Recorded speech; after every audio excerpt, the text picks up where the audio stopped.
warahmatullahi wabarakatuh. Waalaikumsalam warahmatullahi wabarakatuh. Innal hamdalillah nahmaduhu wa nasta'inuhu wa nastaghfiruh wa na'udzu billahi min shururi anfusina wa min sayyiati a'malina. May yahdihillahu fala mudilla lahu wa may yudlilhu fala hadiya lahu. Wa nashhadu an la ilaha illallah wahdahu la syarika lah wa nashhadu anna Muhammadan abduhu wa rasuluh alladzi arsalahu bil haqqi basyiran wa nadhira wa da'iyan ila Allah bi idnihi wa sirajan munira. أما بعد فقد قال الله تعالى في كلامه المجيد والفرقان الحميد فأعوذ بالله من الشيطان الرجيم بسم الله الرحمن الرحيم سبحان الذي أسرى بعبده ليلا المسجد الحرام إلى المسجد الأقصى الذي باركنا حوله لنريه من آياتنا إنه هو السميع البصير. وقال الله تعالى في كلامه المجيد والفرقان الحميد فأعوذ بالله من الشيطان الرجيم إن الله وملائكته يصلون على النبي يا أيها الذين آمنوا صلوا عليه وسلموا تسليما.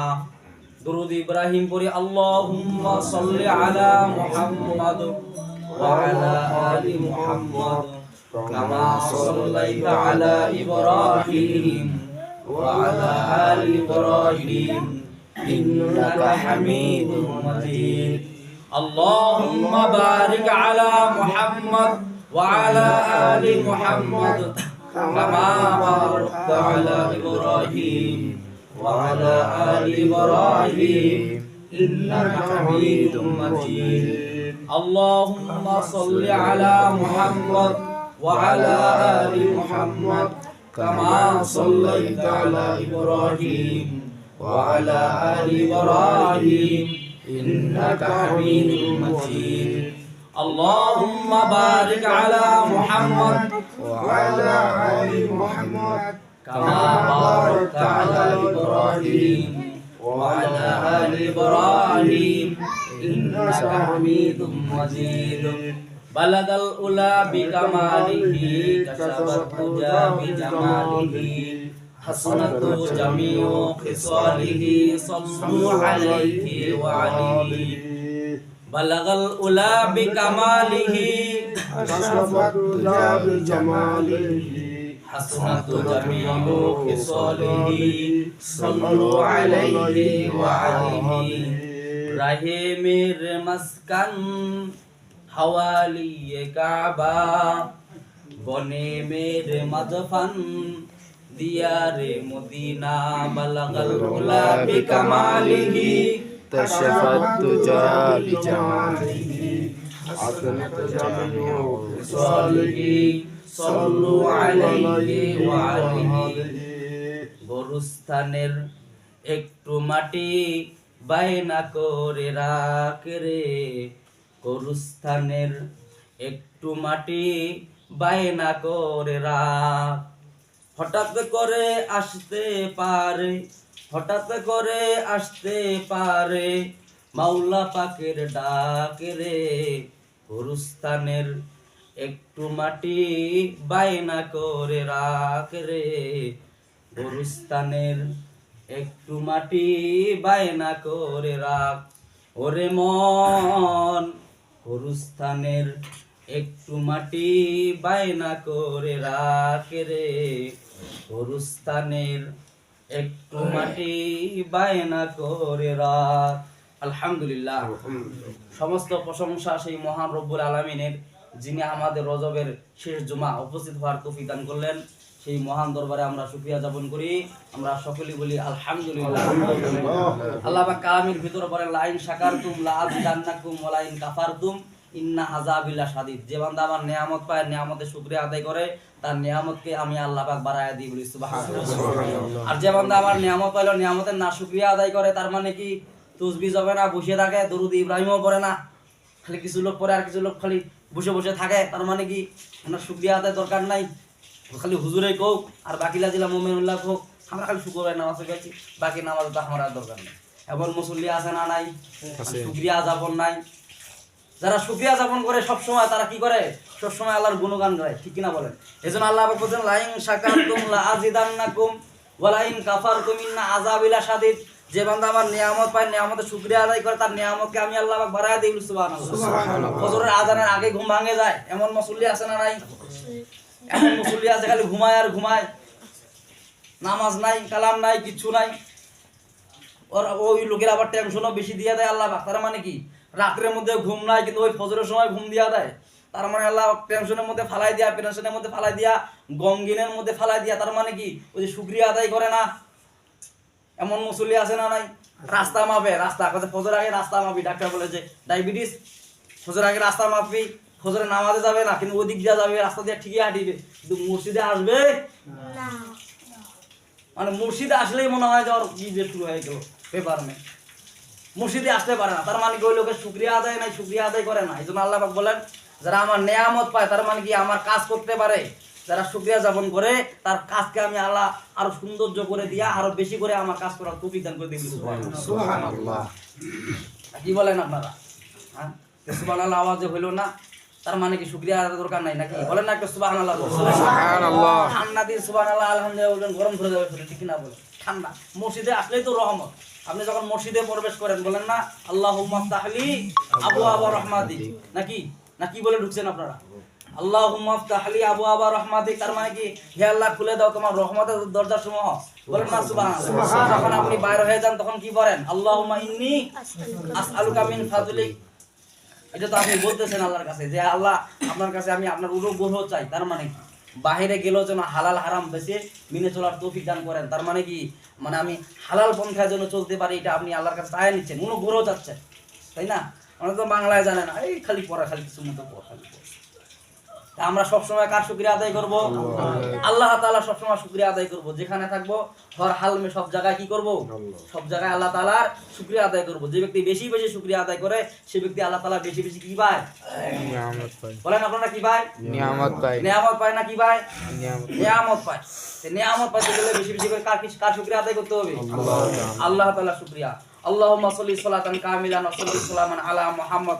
একটু সকলে আওয়াজ করে বলি সাল্লাল্লাহু আলাইহি ওয়াসাল্লাম। আজকের জুমার আলোচ্য বিষয় হলো ইসরা। ইসরা এবং মেরাজ। মেরাজের আলোচনা অনেক লম্বা। ইসরা শব্দটা হলো ভ্রমণকারী। ইসরা শব্দটা কি? ভ্রমণ করাকারী। মানে বিশ্বনবীজি মসজিদুল হারাম থেকে বাইতুল মুকাদ্দাস পর্যন্ত যখন বিশ্বনবীজি অতিক্রম করছিলেন, এটাকে বলা হয় ইসরা, মানে রাত্রে এক ভ্রমণকারী। আর বাইতুল মুকাদ্দাস থেকে সিদরাতুল মুনতাহা যখন ভ্রমণ করে, ওটাকে বলা হয় মেরাজ। কি বলা হয় বলেন আপনারা? মেরাজ। মিরাজ শব্দ হলো দিদার। এই যে তোফাজ্জলের একটা গান আছে না? হ্যাঁ, কি গান বলেন দেখি? হ্যাঁ, তোফাজ্জল যে একটা গান বলে, নামাজিরা নামাজ হলো মেরাজ শরীফ, নামাজিরা না কি আপনারা শুনলেন নাকি এরকম গান? নামাজ হলো মেরাজ শরীফ, নামাজিরা নয় যে গরিব। সুবহানাল্লাহ। নামাজিরা গরিব না। মেরাজ মানে কি? দিদার লাভ করে, আল্লাহ তাআলা দিদার লাভ করে। নামাজি যারা নামাজ পড়ে, তারা আল্লাহ তাআলা নৈকট্য লাভ করে, বলে সুবহানাল্লাহ। আল্লাহ ওই কথা বলছে ওয়াসজুদু ওয়াকতারিব, সিজদা করো, নিকট হও, সিজদা করো। যে বান্দা যত বেশি নামাজ পড়ে, তাহাজ্জুদ গুজার করে, যে বান্দা বেশি আল্লাহকে সিজদা করে, সে তত বেশি আল্লাহর নৈকট্য লাভ করে। ঘোষণা কার? আল্লাহ পাক নিজে বলতেছেন ওয়াসজুদ ওয়াকতারিব, তুমি সিজদা করো, আমার নিকট হয়ে যাও। সাহাবীরা জিজ্ঞাসা করলেন যে হুজুর, আপনি আল্লাহ তাআলার সাথে দিদার লাভ করলেন, নৈকট্য লাভ করেন, আমরা কি নৈকট্য লাভ করতে পারি না? বলে হ্যাঁ বালা, নাম অবশ্যই নৈকট্য লাভ করতে পারবা। বলে নৈকট্য লাভের মাধ্যম কি? বলে নামাজ পড়লে আল্লাহর নৈকট্য লাভ হয়ে যাবে। সুবহানাল্লাহ। কারণ বাইরে কোনো নৈকট্য লাভের রাস্তা আছে নাকি? এখানে সব জায়গায় সবাই সমান। কিসের হাজি, কিসের গাজী, কিসের মনে করেন যে গরিব, কিসের বড় লোক, সবাই এক সমান, এক কাতারে, ঠিক কিনা বলেন? এখানে কোনো ভেদাভেদ আছে নাকি? কোনো ভেদাভেদ নাই, কিন্তু বাইরে গেলে ভেদাভেদ আছে। তুই মোরে চিনো, কজে কেনা, কজে মুই অমুকের নেতা। কিন্তু এখানে কোনো নেতা খেতা কোনো আছে নাকি? নাই। নেতাকে উল্টা বলে বেরবার তেনা হয়ে যায়, তেনা মানে নেতা। মানে এখানে সবাই সমান, ঠিক কিনা বলেন? ঠিক। এখানে মনে করেন যে গরিবও যেরকম এবং ধন্যটাও ব্যক্তিও একই কাতারে দাঁড়ায়, ঠিক কিনা বলেন? ঠিক। সবাই সমান। কারণ এখানে ফেরেশতারা পাহারা আছে। মসজিদের সামনে কি থাকে? ফেরেশতা থাকে, ঠিক কিনা বলেন? ঠিক। মসজিদের সামনে কি থাকে? তে মসজিদুল হারাম এবং মসজিদুল হারাম থেকে মসজিদুল আকসা, এটা ফিলিস্তিনের মধ্যে আছে। মসজিদুল আকসা বলা হয় কাকে? ওটা আমাদের প্রথম কিবলা ছিল মসজিদুল আকসা। মুকাদ্দাস বলা হয় যেটাকে নাম বলা হয় বাইতুল মুকাদ্দাস বলা হয়। এই যে মসজিদুল হারাম থেকে মসজিদুল আকসা পর্যন্ত বিশ্বনবীজি ভ্রমণ করলেন। এই ভ্রমণ নাকে বলা হয় ইসরা। বলেন না সুবহানাল্লাহ। সুবহানাল্লাহ। আর মসজিদুল আকসা থেকে সিদরাতুল মুনতাহা ভ্রমণ করছিলেন আল্লাহ রাসূল। এটাকে বলা হয় কি বলেন দেখি? বলেন বলেন, কথা বলেন। মেরাজ বলা হয়। মেরাজ মানে কি? দিদার লাভ করা, মানে আল্লাহ তাআলার নৈকট্য লাভ করা। বলেন না সুবহানাল্লাহ। সুবহানাল্লাহ। মসজিদুল হারাম থেকে মসজিদুল হারাম কেন বলা হয়? হারাম বলে শব্দ কি বলেন দেখি? নিষিদ্ধ। হারাম শব্দ তো নিষিদ্ধ না, মসজিদুল হারাম বলা হয়। মসজিদুল হারাম যেখানে নিষিদ্ধ বলা হলো, কি কারণে বলা হলো বলেন দেখি? মুফাসসিরগণ ব্যাখ্যা লেখছেন, মসজিদুল হারামকে এই জন্য বলা হয় যে মসজিদুল হারামের মধ্যে এই যে দাজ্জাল যে আসবে, দাজ্জাল ঢুকতে পারবে না, সব জায়গায় প্রবেশ করতে পারবে, কিন্তু মসজিদুল হারামের মধ্যে পারবে না, ঢুকতে পারবে না। মানে ওর জন্য নিষিদ্ধ ঘোষণা করা হলো। আল্লাহু আকবার। ফেরেশতারা চতুর্দিকে মনে করেন যে আছে, ফেরেশতারা ওরা পাহারাদার আছে, ঢুকতে দেবে না। এবং মসজিদুল হারামের উপরে ছাদ নাই, একটা পশু পাখি যেতে পারে না, ভূমিকম্প হবে না, কারণ মসজিদুল হারাম এটা। আল্লাহু আকবার। মানে নিষিদ্ধ ঘোষণা করলো, নিষিদ্ধ ঘোষণা করা হলো। এখানে কোনো খারাপ জিনিস চলবে না এবং কি ভূমিকম্প হবে না। আল্লাহু আকবার। আমাদের এই যে ভূমিকম্প যদি খালি 4 সেকেন্ড 5 সেকেন্ড হয়, সবকিছু নড়াচড়া, ঠিক কিনা বলে? এই দোকানে মসজিদুল হারামের মধ্যে এই জন্য বলা হয়েছে যে মসজিদুল হারাম মানে এটা নিষিদ্ধ ঘোষণা করা হলো। কাদের জন্য? দাজ্জালের জন্য। দাজ্জালকে চিনতে পারবে কারা বলেন দেখি? যারা মুমিন বান্দা তারা দাজ্জালকে চিনতে পারবে, আর যারা মুমিন বান্দা না তারা দাজ্জালকে চিনতে পারবে না। দুইটার নয়, কারণ না, চিনতেই পারবে না। দাজ্জালকে খোদা মানে করে ওই জাহান্নামের মধ্যে নিক্ষেপ হবে। আমি আপনাদের সামনে যে সূরা তেলাওয়াত করেছি, এই সূরার নাম হলো বানি ইসরাইল। আবার এই যে মসজিদুল আকসা, এটার নাম হলো ইসরা। এই মসজিদটাকে ইসরা বলা হয়। হযরত ইয়াকুব আলাইহিস সালাম, তিনার নাম দুইটা ছিল, একটা নাম হলো ইয়াকুব আর একটা নাম হলো ইসরা। বানি ইসরাইল শব্দের অর্থ হলো ইহুদি জাতি। কি জাতি? ইহুদি জাতি। আর ইয়াকুব আলাইহিস সালামের জন্মস্থান হলো ফিলিস্তিনের মধ্যে। মুফাসসিরগণ ব্যাখ্যা লিখছে এইভাবে যে 1000 সালে হযরত ইয়াকুব আলাইহিস সালাম সেই মসজিদকে নির্মাণ করেন বলে সুবহানাল্লাহ। বিশ্বনবীজি এই যে মেরাজের রজনীতে, ইসরা রাত্রে বিশ্বনবীজি ভ্রমণ করলেন রাত্রে মসজিদুল হারাম থেকে মসজিদুল আকসা মানে ফিলিস্তিনের মসজিদে ভ্রমণ করলেন। ভ্রমণ করার পরে রাতের কিছু অংশ, পুরো রাতের মধ্যে না, রাতের কিছু অংশের মধ্যে ভ্রমণ করলেন। এই ভ্রমণ করার পরে বিশ্বনবীজি ফজরের নামাজে পরে দরজ দিচ্ছেন, সাহাবীদেরকে বলতেছেন, হে আমার সাহাবীরা, আমি মসজিদুল হারাম থেকে মসজিদুল আকসা ভ্রমণ করেছি। বলেন না সুবহানাল্লাহ। সুবহানাল্লাহ। এবার সর্বনাশ। আবু জেহেল উতবা সাহেবেরা কয়, কিরে এটা আবার কেমন, এটা গাজাগরি কথা কাতরা কয়েছে। রাতের কিছু অংশের মধ্যে উনি মসজিদুল হারাম থেকে ফিলিস্তিনের মসজিদুল আকসা ভ্রমণ করলো, এটা কেমন দেখায়? এমন লোক আছে না নাই?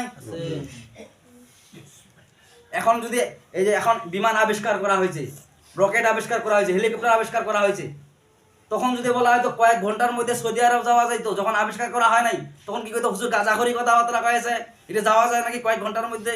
এখন যাওয়া যাবে না নাই কয়েক ঘন্টার মধ্যে সৌদি আরব? এরকম এলাকা দোষ খুঁজে বের আছে হুজুরের। এই তো দোষ পাইছে ইসলামকে ডাবাবার জন্য। কয়ে কি পাইছি দোষ খুঁজে? কয়ে হুজুর গাজাখড়ি কথাবার্তা কয়, হুজুর বোধহয় পাগল হয়ে গেছে, বিশ্বনবীজি পাগল হয়ে গেছে। বলেন না নাউজুবিল্লাহ।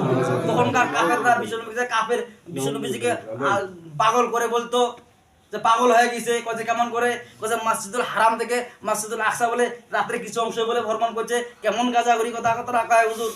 হুজুরের মাথা টাল হয়ে গেছে, মেন্টাল হয়ে গেছে। এমন লোক আছে না নাই দুনিয়ার? হ্যাঁ, মনে করেন যে ভাষণের মধ্যে মিজানুর রহমান আজহারি একটা ভাষণ দিছে যে একদল খাইছে আর একদল খাওয়ার অপেক্ষায় আছে, হাঁকাও একজন গায়ে মুখে মাখায় নিয়ে নিল, আমাকেই কহিল, মুখে কহিল। এমন লোক আছে না নাই? নিজের দিকেই খালি টানে নাই, আলেম ওলামা বলে একদিকে টানে নাই আরেক দিকে। তার মানে কয় মানে ওই কোম্পানির লোক, তার মানে ওইটা করছে যার কারণে ওকে লাগে কথাটা। বলেন না নাউজুবিল্লাহি মিন যালিক। আজহারি সাহেব কথাটা বললো কিভাবে, উনি গায়ে মাখায় নিল কিভাবে, মানে হুজুররা বলে কিভাবে, ওরা গায়ে মাখে না কিভাবে। কোথায় এই হুজুরের মাথা খারাপ, কোথায় কি, কোথায় বাইতুল মসজিদুল হারাম থেকে মসজিদুল আকসা রাতের কিছু অংশ ভ্রমণ করলো, এটা কেমন কথাবার্তা? ফিলিস্তিনের মসজিদ কত দূর মসজিদ, এটা কেমন করে ভ্রমণ করে? দেখ মসজিদের মধ্যে ফজরের মধ্যে কোন মুসল্লি আসে নাই, কোথায় সিদ্দিক আসে নাই, আবু বকর রাদিয়াল্লাহু তাআলা মসজিদে ফজর নামাজ পড়ে আসে নাই, কোথায় একে দিয়ে বিসমিল্লাহ বলাই, তার মানে কি কইমো তোমার হুজুরের মাথা খারাপ, বিশ্বনবীর মাথা খারাপ। কোথায় কেন, কোথায় মসজিদুল হারাম থেকে মসজিদুল আকসা এদিকে যাওয়া সম্ভব নাকি রাতের কিছু অংশের মধ্যে? তাহলে আর আবু বকর রাদিয়াল্লাহু তাআলা ঈমান আনিবে নাই, ঈমানে খারিজ হয়ে যাবে। চলেন যাই, আবু জেল উদ্দার সাহেব খুব যুক্তি, মানে কি খুব বুদ্ধি এমন লোক আছে না নাই? দেখতো ওই হুজুরের পিছনে আজকে খায় নামাজ পড়বে আইসে নেই, কোথায় এই লোক, কোথায় এই তো এই লোক জাহানিলা ফুসলে ফুসলে ওই মধ্যে ওর কথা শুনি মাথা পাগল হয়ে গেছে। বলেন না নাউজুবিল্লাহি মিন যালিক। হযরত আবু বকর রাদিয়াল্লাহু তাআলার কাছে আবু জেল উদ্দার সাহেব গেলেন, যায় বলতেছেন হুজুরের তো মাথা খারাপ হয়ে গেছে। কোজে কেন, কোজে মসজিদুল হারাম থেকে মসজিদুল আকসা বলে উনি রাতের কিছু অংশ বলে ভ্রমণ করছে, এটা কি বিশ্বাস করা যায় নাকি? আবু বকর রাদিয়াল্লাহু তাআলা বলছেন যে এই কথাটা কে বলছেন? কোজে নবীজি বলেছেন। কোজে নবীজি যদি বলে থাকেন আমি বিশ্বাস করি, বলি সুবহানাল্লাহ। সাহাবীদের ঈমান কেমন ঈমান ছিলেন? নরমাল ঈমান ছিলেন না? আল্লাহু আকবার। এজন্য বিশ্ব নবীজি বলতেন তুমি আবু বকর না, তুমি সিদ্দিক। আল্লাহু আকবার। সিদ্দিক মানে তুমি সত্যবাদী, তুমি যাহা পাও তাহাই বিশ্বাস করো, আমার পক্ষ থেকে যেটাই পাও তুমি সেটাই বিশ্বাস করো। সিদ্দিকে আকবর ইবনে কুহাফা রাসূলের বিকল ছায়া ছবি, সিদ্দিকে আকবর ইবনে কুহাফা রাসূলের বিকল ছায়া ছবি। বলেন না মারহাবা। দিনের তরে কিয়ারে মন উজার করে দিল যাছিল সবই, সিদ্দিকে আকবর ইবনে কুহাফা রাসূলের বিকল ছায়া ছবি। আল্লাহু আকবার। সিদ্দিক এক কথায় বিশ্বাস করে ফেললেন। বলেন নবীজি যদি বলে থাকে তার মানে কি আমি বিশ্বাস করি? বলেন না সুবহানাল্লাহ। আমি তো জাহান্নাম দেখি নাই, জান্নাত দেখি নাই, না দেখে তো আমি বিশ্বাস করেছি। আপনারা কি জাহান্নাম জান্নাত দেখছেন নাকি? না দেখে তো আল্লাহকে বিশ্বাস করে মসজিদে নামাজ পড়ার জন্য এসেছে, ঠিক কি না? তার ঈমান আছে, সে বিশ্বাস করে। আর যার বেঈমান তার মানে কি সে হুজুর আলেম ওলামার দোষ খুঁজে বেড়ায়। একদল খাইছে আর একদল খাওয়ার জন্য আছে, গায়ে মুখে মাখায় নাই। যারা আলেম, যারা হক্কানি হকপন্থী, যারা ইমানদার, তখনও তারা ইসলাম থেকে পিছপা হয়ে যায় না, বলে ফাঁসির রশি গলায় জ্বলবো, তাও ইসলাম থেকে আমরা খারিজ হবো না, ঠিক কিনা বলুন? এক কথায় বিশ্বাস করেছেন, যদি হুজুর বলে থাকেন আমি সে কথা বিশ্বাস করি, বলে এখন আবু জেহেল তো কোনো রাস্তা খুঁজে পায় না, উত্তর সাহিবা বলছে হুজুরক তো দমন করা গেল নাই, সিদ্দিক তো ইমান আনে ফেলায়, বিশ্বাস করে ফেলায়। এখন কেমন করে এটা বিশ্বাসকে মানে ধ্বংস করে দেওয়া যায়?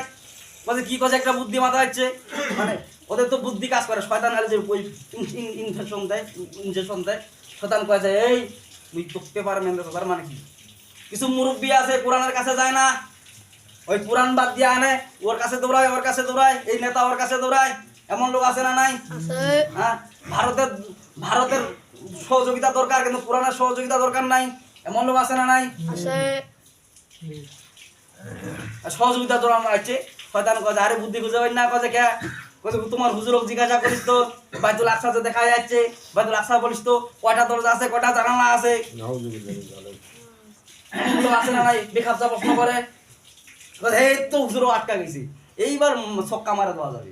বাস মসজিদে যায় নবীজি জিজ্ঞাসা করতে চায় হুজুর আপনি যে বাইতুল আকসা মুকাদ্দাস দেখে যাচ্ছেন, বলেন তো জানলা কয়টা, দরজা কয়টা?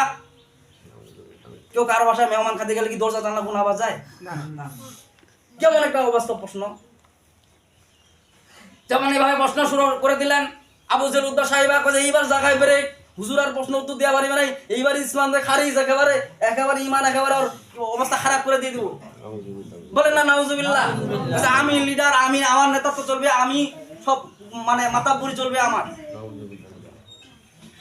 যখন এইভাবে প্রশ্ন করা শুরু করে দিয়ে দিলেন, আল্লাহ রাসূল গমগিনের মধ্যে পড়ে গেলেন। আল্লাহু আকবার। যখন গমগিনের মধ্যে পড়ে গেলেন, জিবরাইল আমিন বললেন যে হুজুর আপনি গমগিনের মধ্যে পড়েন না, আল্লাহ তাআলা এখনই একটা বার্তা পাঠিয়ে দিবেন, বলে সুবহানাল্লাহ। সাথে সাথে আল্লাহ পাক সূরা বনী ইসরাইলের প্রথম আয়াত নাযিল করে দিলেন, বলে সুবহানাল্লাহ। আল্লাহ পাক বলেন সুবহানাল্লাযী আসরা বিআবদিহি লাইলাম মিনাল মাসজিদিল হারাম ইলাল মাসজিদিল আকসাল্লাযী বারাকনা হাওলাহু লিনুরিয়াহু মিন আয়াতিনা ইন্নাহু হুয়াস সামিউল বাসীর। আল্লাহু আকবার। আল্লাহ পাক বলতেছেন, হে আবু জেহেল, উতবা, সাইবারা, তোমরা শুনে নাও, সুবহানাল্লাযী আসরা বিআবদিহি লাইলাম মিনাল মাসজিদিল হারাম। হে আবু জেহেলের গোষ্ঠীরা, হে উতবা, সাইরা, তোমরা শুনে নাও, সুবহানাল্লাযী, ওই আল্লাহর অতি পবিত্র দিয়া বর্ণনা করতেছি, আসরা বিআবদিহি লাইলাম মিনাল মাসজিদিল হারাম, যে আল্লাহ ভ্রমণ করেছেন মসজিদুল হারাম থেকে আকসা, সেই আল্লাহ আমি আল্লাহ বর্ণনা করতেছি, বলি সুবহানাল্লাহ। আল্লাহ বলতেছেন সুবহানাল্লাযী আসরা বিআবদিহি লাইলাম মিনাল মাসজিদিল হারাম, আমি আল্লাহ আমার বান্দাকে আমি মসজিদুল হারাম থেকে মসজিদুল আকসা পর্যন্ত ভ্রমণ করেছি, তোর কোনে পেটা পেটা পেটা পেটা। আমি আল্লাহ অসাধ্যকে সাধ্য করতে পারি, ঠিক কিনা বলেন? অস্বাভাবিককে স্বাভাবিক করতে পারি, ঠিক কিনা বলেন? পারে না? না পারে? বছরকে বছর যায়, স্বামী স্ত্রী আছে, সন্তান হয় না, এর ওষুধ খায় ওর ওষুধ খায়, কাম হয় না, আছে না নাই? আবার কাউকে সন্তান দেয়, সন্তান ডিনাই করে, ফালাই দেয়, সন্তানের মহব্বতেই বুঝে না, এমন লোক আছে না নাই? আল্লাহ বলতেন সুবহানাল্লাযী আসরা বিআবদিহি লাইলাম মিনাল মাসজিদিল হারাম ইলাল মাসজিদিল আকসা। আল্লাহু আকবার। সুবহানাল্লাযী আসরা বিআবদিহি, আল্লাহ বল ব্যতিক্রম শব্দ ব্যবহার করলেন। আল্লাহ বলেন সুবহান, অতি পবিত্র সেই আল্লাহর বর্ণনা করে আমি আল্লাহ পাক বলতেছি, আসরা বিআবদিহি, যে আমি ভ্রমণ করেছি আমার বান্দাকে, লাইলাম মিনাল মাসজিদিল হারাম, রাতের কিছু অংশ মসজিদুল হারাম থেকে ইলাল মাসজিদুল আকসা পর্যন্ত, বলি সুবহানাল্লাহ, ফিলিস্তিনের মসজিদ পর্যন্ত আমি আল্লাহ ভ্রমণ করেছি। আমার আল্লাহর সাথে পারবি নাকি তুই? আয়, বিষ্ণুনবীকে আটকায় দিবি জায়গার মধ্যে, আমি আল্লাহ কি বসে থাকবো নাকি? ইমানদার যখন আটকে যায়, আল্লাহ বসে থাকে নাকি? আল্লাহ তাআলা বসে থাকে না, আল্লাহ তামাশা দেখেন না। আল্লাহ পাক বলতেছেন যে আমার বান্দাকে আমি আল্লাহ পাক ভ্রমণ করাইছি মসজিদুল হারাম থেকে মসজিদুল আকসা। তুই বিশ্বাস করলেও কি না করলেও, আমি আল্লাহ যদি ভ্রমণ করাই, তোর তাতে কি আসে? তারপরে আল্লাহ পাক আরো বলে ক্ষান্ত হন নাই, আরো বলতেছেন আল্লাযী বারাকনা হাওলাহু লিনুরিয়াহু মিন আয়াতিনা। আল্লাযী বারাকনা, আল্লাহ তাআলা বরকতময় করে দিবেন বিশ্ব নবীর আগমনে বাইতুল আকসাকে, বলি সুবহানাল্লাহ। হাওলাহু লিনুরিয়াহু মিন আয়াতিনা ইন্নাহু হুয়াস সামিউল বাসীর।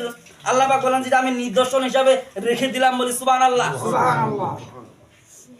আর তুমি আবু জেহেল, উতবা, সাইবা, তুমি কি করো না করো, ও হুয়াস সামিউল আলিম, তার মানে কি আল্লাহ তাআলা শুনেন এবং বাসির এবং দেখনেওয়ালা, সুবহানাল্লাহ।